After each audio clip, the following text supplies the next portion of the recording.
हम अपनी विश्लेषणात्मक क्षमता को कैसे बेहतर बना सकते हैं? किसी बात को सही तरीके से समझना केवल ज्ञान प्राप्त करने में ही नहीं, बल्कि हमें भटकाने वाले अनेक प्रयासों से खुद को बचाने में भी मदद करता है। आज के सोशल मीडिया में अनगिनत भ्रामक दावे, आधे अधूरे सच और कभी-कभी बिल्कुल अर्थहीन बातें भरी होती हैं। वे दुर्भावनापूर्ण भी हो सकती है या सिर्फ ध्यान खींचने की कोशिश भी हो सकती है। जैसा भी हो, खुद को बचाना जरूरी हो जाता है। इस संदर्भ में आज मैं आपसे एक बहुत महत्वपूर्ण प्रश्न पर चर्चा करना चाहता हूँ। क्या आपने कभी ये विश्लेषण किया है कि हम किसी चीज को कैसे समझते हैं? और भी महत्वपूर्ण बात, हम कभी-कभी सही तरह से समझने में क्यों चूक जाते हैं? थोड़ा सोचकर देखिए। इस विषय का विश्लेषण करने के लिए मैं एक सरल उदाहरण लेता हूँ। यह उदाहरण केवल चर्चा के उद्देश्य से है। यहाँ मैं जिस व्यक्ति का उल्लेख कर रहा हूँ, उसे नीचा दिखाना मेरा उद्देश्य बिल्कुल नहीं है।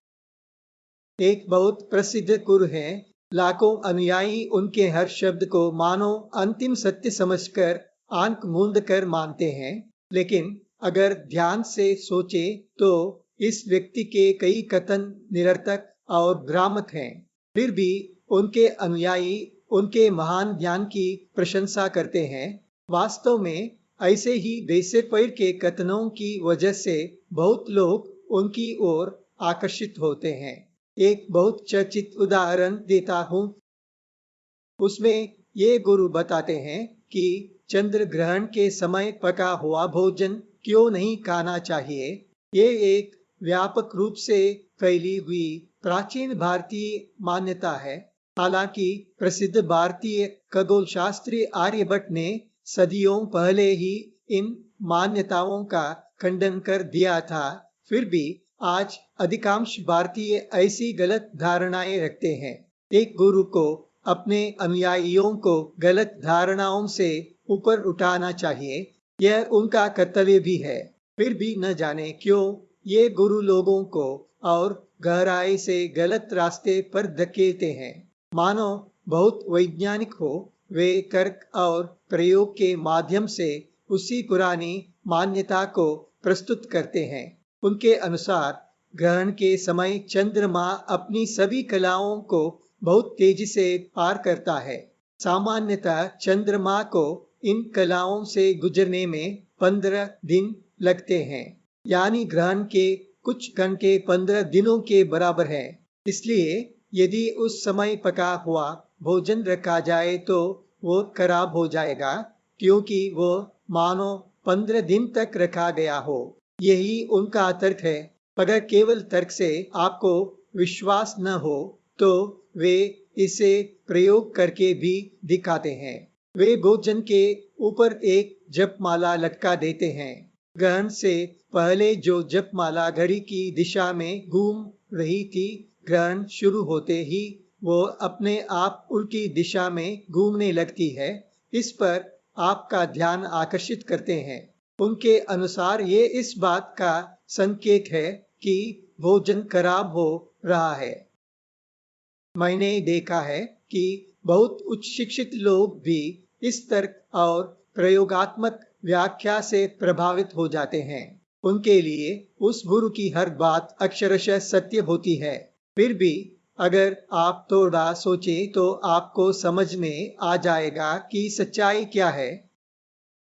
चंद्रमा की कलाएं समय को नियंत्रित नहीं करती, समय ही चंद्रमा की कलाओं को निर्धारित करता है। इसलिए यह तर्क निरर्थक है। और वह घूमती हुई जपमाला वो एक प्रसिद्ध घटना है जिसे आइडियोमोटर प्रभाव कहा जाता है। ओइजा बोर्ड के माध्यम से आत्माओं से संवाद करना या पेंडुलम से जमीन के नीचे पानी का पता लगाना, इन सब के पीछे यही प्रभाव काम करता है। ऐसे मामलों में व्यक्ति अनजाने में ही गति पैदा करता है। ये सब करने में उस गुरु का क्या स्वार्थ है, ये एक अलग विषय है। यहाँ वह अप्रासंगिक है। फिर भी बहुत से लोग ऐसी बातों पर विश्वास करते हैं। यही महत्वपूर्ण प्रश्न है। ये हमें मूल प्रश्न की ओर ले जाता है। हम चीजों का विश्लेषण कैसे करते हैं? जब कोई नई चीज हमारे ध्यान में आती है, तो हमारा मस्तिष्क कैसे व्यवहार करता है? हमारा मस्तिष्क तुरंत ही पहले देखी या सुनी हुई किसी समान चीज को खोजने लगता है। हमारी स्मृति में ऐसी कई चीजें हो सकती हैं। उनमें से जो सबसे अधिक मिलती जुलती होती है, मस्तिष्क उसे चुन लेता है। यदि ऐसी कोई चीज मिल जाए तो हमें लगता है हम समझ गए। यदि स्पष्ट समानता न मिले तो कुछ लोग कहते हैं, मुझे ये समझ नहीं आया, और जोर देते हैं। लेकिन अधिकांश लोग अतीत की किसी थोड़ी बहुत मिलती जुलती बात को ही वही समझ लेते हैं। यहीं पर उनकी समझ गलत हो जाती है। हम में से कुछ लोग थोड़ा आगे बढ़ते हैं। वे विषय को छोटे छोटे भागों में बांधकर हर भाग को अलग अलग समझने की कोशिश करते हैं। जब सब कुछ लगभग मेल खाता हुआ लगता है, तो वे कहते हैं, हाँ, समझ में आ गया। यही सही तरीका है। लेकिन इस प्रक्रिया में समस्याएं भी हैं। कभी कभी हम अपनी खोज बहुत जल्दी रोक देते हैं। इसके कई कारण हो सकते हैं। कभी कभी उस क्षेत्र में हमारे पास पर्याप्त पूर्व ज्ञान नहीं होता। बहुत बुद्धिमान लोग भी किसी नए विषय में पूरी तरह अज्ञानी हो सकते हैं। हम में से बहुतों को आइनियोमोटर प्रभाव के बारे में पता नहीं होता। एक और समस्या है, जब हम समान पुरानी स्मृतियां खोजते हैं, तो हमें कई थोड़ी बहुत मिलती जुलती घटनाएं मिल सकती हैं। तब हमें उनमें से कुछ का चयन करना पड़ता है। वही चयन कैसे करें? हमारा चयन वस्तुनिष्ठ होना चाहिए। उनमें आपसी विरोध नहीं होना चाहिए और वे एक दूसरे के अनुरूप होने चाहिए। चयन तर्कसंगत होना चाहिए।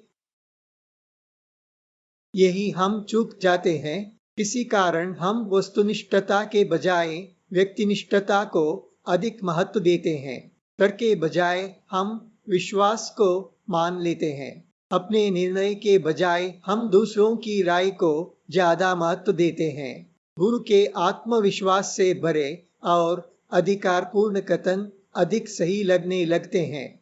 उनके सामने हमारी तर्क क्षमता हार जाती है। उस गुरु के अपार अनुयायियों की संख्या हमारी अंदर की आवाज को दबा देती है। हम सबके साथ जुड़ना चाहते हैं, लेकिन इनमें से कोई भी चीज सत्य की गारंटी नहीं देती। आज के सोशल मीडिया की दुनिया में अनुयायी बनाए जा सकते हैं। झूठ को अधिकारपूर्वक सच के रूप में प्रस्तुत किया जा सकता है।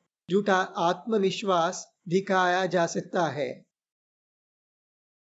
और हम इन बातों के आधार पर गलत समझ बना लेते हैं। एक बार जब हम किसी गलत विचार को स्वीकार कर लेते हैं, तो आगे की समझ उसी पर आधारित करते हैं। इस तरह गलतियां बढ़ती जाती हैं।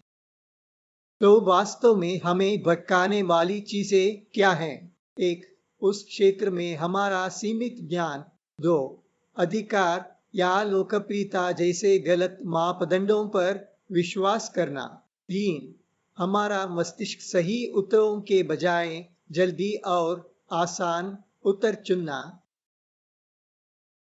तो हम क्या कर सकते हैं?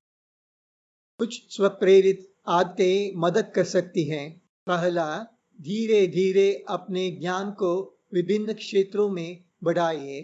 खुद को केवल अपने ही क्षेत्र तक सीमित मत रखिए।